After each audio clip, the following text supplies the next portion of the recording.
long live, long live, long live. NLD long live, long live, long live.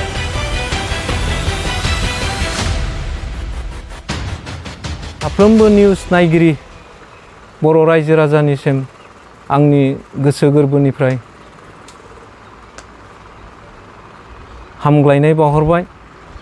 लोगोसे बेवहाय आंजों थुबुर जाफैनाय साफ्रोमबो दावहारु लोगोफोरनिसिम आंनि गोजोननाय आरो गाहाम हामग्लायनायखौ आं बावहरग्रोबाय।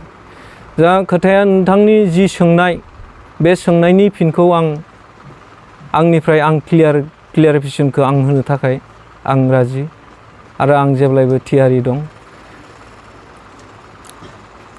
जे बिथांमोननि जि एलिगेसन बे एलिगेसननि सायाव जिहेतु आं बुङाब्ला रायजो राजाया आंखौ दुखु मोनगोन।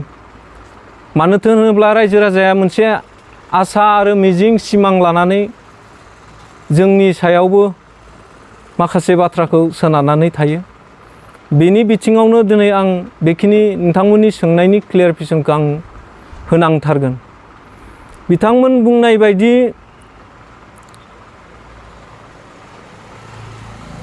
जि बाथ्राफोर बिथांमोननि बुंनाय जि बाथ्राफोर बे बाथ्राया मालाबाबो सैथो नङा। बिथांमोना जि एलिगेसनखौ लाबोदों जे आफाद सिफायनायनि आफाद बोखावनायनि आफादखौ थेर बेथेर खालामनायनि जि एलिगेसन लाबोदों आं दिनैनि बे प्रेस मिटनि गेजेरजों आं बेखौनो बुङो जे आं दासिम आफादाव गोबाव सम हारिनि थाखाय खामानि मावबोबाय।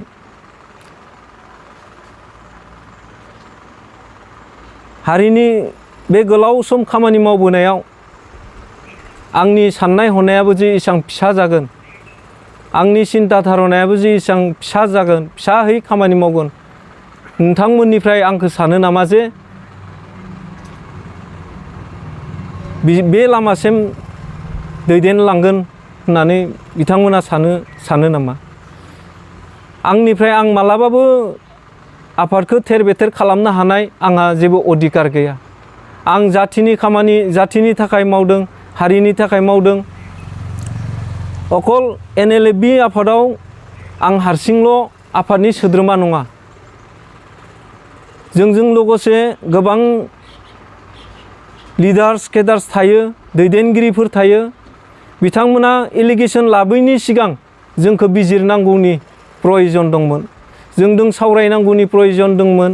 जोंखौ बबे बिथिंखौ बिथांमोना गाज्रि मोनदों, बबे बिथिङाव बिथांमोना जोंखौ लानानै एलिगेसन दिखांदों, बेफोरखौ थार बिजिरनायखौ बिथांमोना लाबोनांगौमोन। आफादनि रुल्सनि बाथ्राखौ लानानै बिथांमोना बाथ्रा बुंदों, बेवहाय बिथांमोना आफादनि रुल्सखौ लानानै बिजिरनो गोनांथि दंमोन।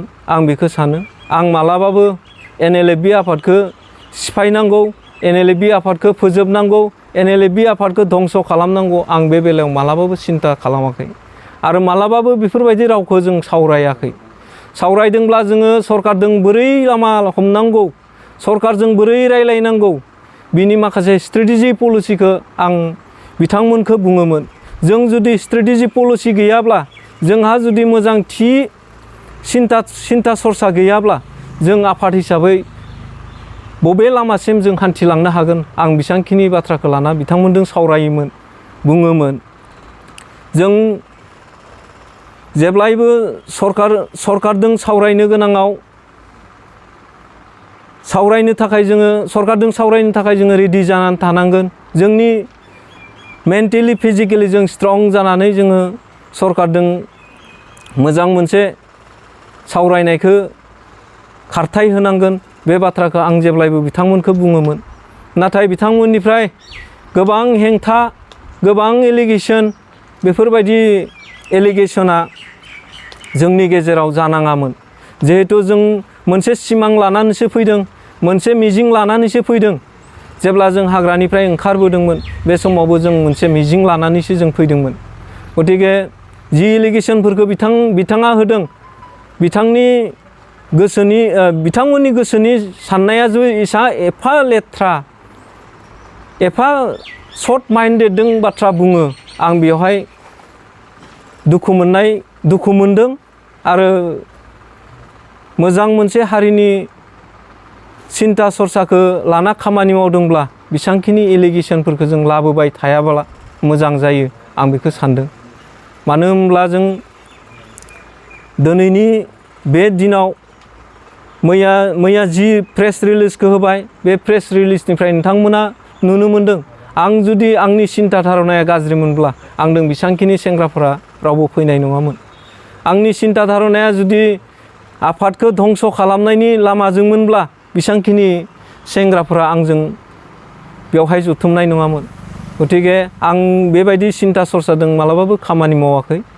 आंनि सिन्था सरसाया बे जे सरकारजों मोजां मोनसे सावरायनायखौ खारथाय होनांगौ, सरकारनि मानसिफोरखौ जोङो लोगो हमनो थाखाय सेस्था होनांगौ। मानो होनोब्ला रावबो नोंनि उखैनायखौ, नोंनि गांनायखौ रावबो दौनानै होआ, नोंनो रावबो जासिनानै होआ। बेखायनो जोङो बे लामाखौ हमनो थाखाय स्ट्रेटेजि पलिसि लानानै जों खामानि मावनो थाखाय आं बिथांमोनखौ बुङोमोन।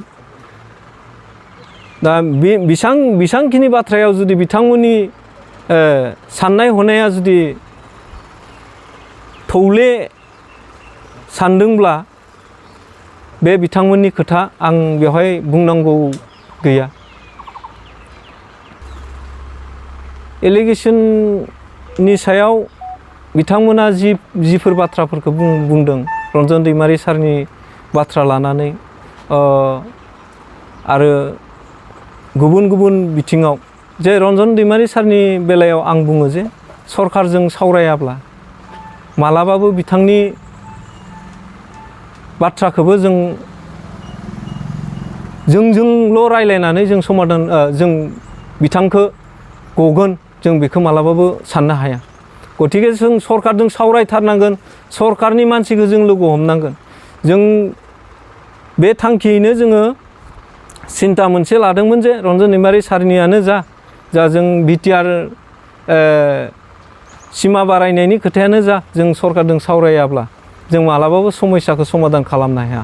नाथाय बिथांमोननि साननाया उल्था जादों आरो उल्थायै जोंखौ जि एलिगेसनखौ दा लाबोदों। आरो गोबांथार एलिगेसननि सायाव बिथाङा बुंदों जे आफादखौ सिफायनायनि बाथ्रा, आफादनि सोद्रोमाफोरखौ सारेन्डार खालामनायनि बाथ्रा, आं मालाबाबो बेखौ सानाखै। सरकारजों सावरायनांगौ, आं बे बाथ्राखौ आंनिफ्राय आं क्लियारल' होदों जे सरकारजों सावरायालासेनो जों थानो हाया, जों सरकारजों सावरायलांनायनि पलिसिखौ लानांगौ। बे बाथ्राखौ आंनिफ्राय आं बुंनाय जादों। रन्जन दैमारि सारखौ लानानै बाथ्रा बुंनाया खोब जोंनि थाखाय माने लासिं सिंसो। मानो होनबा बिथाङा दिनै दुखु दाहा लानानै जेल सिङाव दोङो। बिथांनि नामखौ लानानै जों गावजों गाव एना-एनि जानाया मोजां नङा। मानो होनोब्ला जों गावजों गाव बिथांनि नामखौ सोदेरनानै दागो फोनांनाया जोंनि थाखाय एकदम लासिं सिं बाथ्रा। आरो जेलाव थानाय रन्जन दैमारिखौ बख'नाङा होननानै बिथांमोना अजद होदों आरो फारसेथिंहाय रायजोनि सापर्ट नांगौ होनना। दा बिथांमोना बेसांखिनि बाथ्रा बुङिनि सिगां गोबांथार बाथ्राफोरखौ साननाया गोनांथारमोन। बिथांमोना सानो नामा जे आंखौ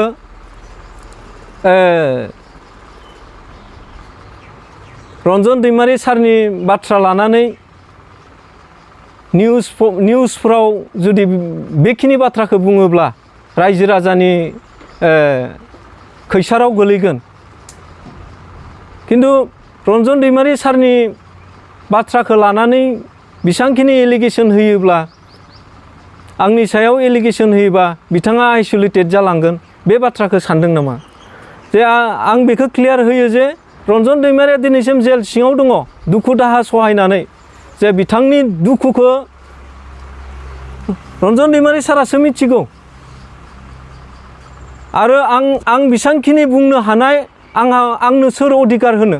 सोर अधिकार होदों आं हादारन सासे NLFनि फाउन्डार हिसाबै आङो आंनि बिबा NLFआव आंखौ भाइस प्रेसिडेन्ट होदोंमोन बिथांमोना आंजों सावरायनांगौ गोनांथि दंमोन आंहा जुदि एसांखिनि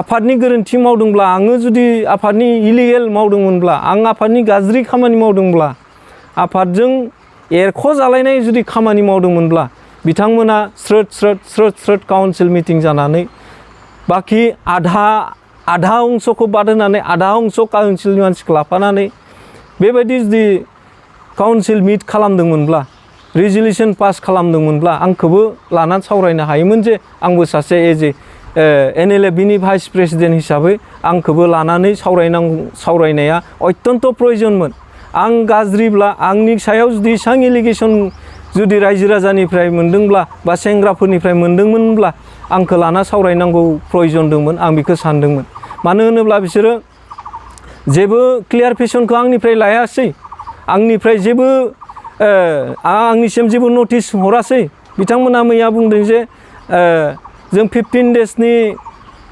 गेजेराव बिथांनिफ्राय क्लियारिफिकेसन बिदोंमोन किन्तु बेखौ ओरैबायदि नंखाय बाथ्रा बुंबाय बिसोरो ओरैबायदि नंखाय बाथ्रा बुंबाय माने गावसोरनो गथ'फोरनि खेला दुला गेलेनायफोरबायदि आमाय जुमाय गेलेनायफोरबायदि आफादखौ इउज खालामबाय होननानै आं सानो आरो नोंथाङा जि एक्जेक्टलि बे बाथ्रायानो सैथो मानो होनोब्ला जोंनि गेजेरनिफ्राय पलिटिकेलि माखासे बार हाबबाय बेखिनि प्रब्लेमा जोंनि बे प्रब्लेमा जाफैदों होननानै आं सानो मानो होनोब्ला गोबां बाथ्राफ्रा ओंखारो मालाबा 2 बोसोर 3 बोसोर थानानै जोंनि समस्याया जोंनि सेंग्राफोरनि लाइफआ ओरैबायदि आपग्रेड जागोन बा मालाबा बुङो बरलेण्ड स्टेट हुदनि थाखाय जों मालाबाबो आपुस खालामा होनो बेफोरबायदि बाथ्राफोरखौ नायोब्ला जे जों बुजिनो हायो बेवहाय पलिटिकेलि बार हाबनानै दं आरो आंनि जि पदक्षेप जिहेतु जों जि सावरायबाय थादोंमोन रुलिं गभर्नमेन्ट हिसाबै जोङो बिथांमोनखौ नारसिननानै जों खामानि मावहोनांगौआ जोंनि बिबानमोन आफादनि बिबानमोन बे सरकारजों रायलायनो थाखाय जोंनि जि दा जोंनि जि बिटिआर गभर्नमेन्टनि दैदेनगिरिफोरखौ लोगो हमनाय रायलायनाय बेफोरावबो माखासे बिराद गिदिर बिथांमोना आंखौ पार्सनेलि इस्यु खालामदों आं बेखौ आं हमदांनो मोनदों नोंथाङा जे सरकारजों सावरायनो आवगायनो नागिरदोंमोन नोंथाङा मा इस्युखौ लानानै NLFनि जानानै सरकारनिसिम जे सावरायनो आवगायदोंमोन नोंथाङा मा बुंगोन बे समाव इस्युआथ' जों बेखौनो बुंबोबाय थादों जे बिटिआरआ इमप्लिमेन्ट जानायनि खोथा रन्जन दैमारि सारा गनायनि खोथा जों बेफोर इस्युफोरखौनो लानानै जों उत्थापन खालामबाय थादों आरो बे उद्देश्यखौ लानानै जोङो सरकारजों हाबसननानै जों सावरायनांगोन सरकारजों हाबसनना सावरायाब्ला जोंनि उखैनाय गांनायखौ रावबो नोंनो दौनानै होआ बे बाथ्राखौ बुंनानै जोङो सरकाराव थानाय जा जोंनि दा गभर्नमेन्टआव थानाय बिथांमोनखौ गोजौसिम जोङो सावरायनो थाखाय जोंखौ लामा दिन्थि बेफोरबायदिखौ जोङो दानि सरकार खुंथायाव थानाय दैदेनगिरिफोरनि सिगाङाव जों बेफोर बाथ्राखौ बुंबोदोंमोन आरो बिथांमोना ओरैबायदि पजिटिभमोन बिथांमोनखौ जों दुखु मोननानै लाब गैया जों सावरायहैयिनि थाखायसो बिथांमोना दुखु जायो किन्तु जों सावरायनो थाङोब्ला बिथांमोना अत्यन्त गोसो खुसियै बिथांमोना सावरायजानायखौ लुबैयो ना जोंनि माखासे दैदेनगिरिफोरनि माखासे पलिसिफोरा बेर्थ जादों मानो होनोबा आं दहायबो बुंखाबाय बेयाव माखासे पलिटिकेलि गेम हाबनानै दं आरो बे पलिटिकेल गेमानो जाहैबाय माने जों सोरजोंबा सावरायोब्ला दाय जायो गावसोर सोरजोंबा सावरायोब्ला दाय जाया बेफोरबायदियैनो माने जोंखौ पार्सनेलि एटेक खालामदों पार्सनेलि जोंखौ आफादनिफ्राय एरख'नायनि बाथ्रा, आफादनिफ्राय दिसार्ज होनायनि बाथ्रा, बेफोर बाथ्राया ओंखारदों होननानै आं सानो। एनडिएफबिनि फाउन्डार जि नोंथाङा सरकारजों सावरायदों होननानै बुंदोंमोन। सरकारनि बेलानिफ्रायबो मालाबाबो नेगेटिभ नङा। सरकारा नाजाबाय थादों आरो बे सरकारनि नाजानायजों लोगोसेबो माखासे खामानिया जालांखागोन। जोंनि बुंनायनि थ्रुयैबो माखासे जेलाव थानाय रन्जन दैमारि सारजों लोगोसे गुबुन गुबुन जेलाव थानाय बिथांमोननि गनायनि बेबस्थाफोराबो जालांगोन। बे लासै लासै खारगासिनो दङ आरो सुप्रिम कर्टआव जिहेतु नांबाय, सुप्रिम कर्टआव नांनायनि उनाव जों जेसेबां हायो जोंबो सापर्टखौ खालामबोगासिनो दं आरो बिटिआर इमप्लयमेन्टनि जि बाथ्रा बेखौबो जों बुंबोबाय थादों आरो दासिमथ' बिटिआरनि जि दफाफोर दङ बेफोरो लासै लासै इमप्लयमेन्ट जाबोबाय थादों। बेखौ रावबो डिनाय खालामनो हाया। गतिके आं बेखौसो बुंगोन जे जोंनि गेजेरनिफ्राय जि पलिटिकेलि बारा हाबनानै जोंनि गेजेराव बोफ्ले बोफ्ला जादों बेखौ दुखु गोनां आरो रायजो राजाया बुजिनाया बिराद प्रयजनसै दायो जे जों गोबां समाव गोबां जाथाय जाबोबाय। बर'फ्रा जेब्लानिफ्राय आर्मस रिभलिउसनखौ लाबोजेनदों, आर्मस रिभलिउसन लाबोनायनिफ्राय गोबां जोंनि मोजां मोजां गियानि गुनि गोरों गोरा मानसिफ्रा थैबोबाय, सोरबाया गावजों गावनो गावथार जाबोबाय, गावजों गावनो बुथार जाबोबाय। नैबे समाव आं बेखौ बुंगोन जे बेबायदि थासारिया जोंनि गेजेराव दाजाथों आरो बर'फ्रा साफ्रोमबो बर' हारिया सांग्रां जानाया प्रयजन जाबाय जे जों गावजों गाव बेबायदि नासयलायनाय, गादबलायनाय बा सोरखौबा बर'नि दैदेनगिरिफोरखौ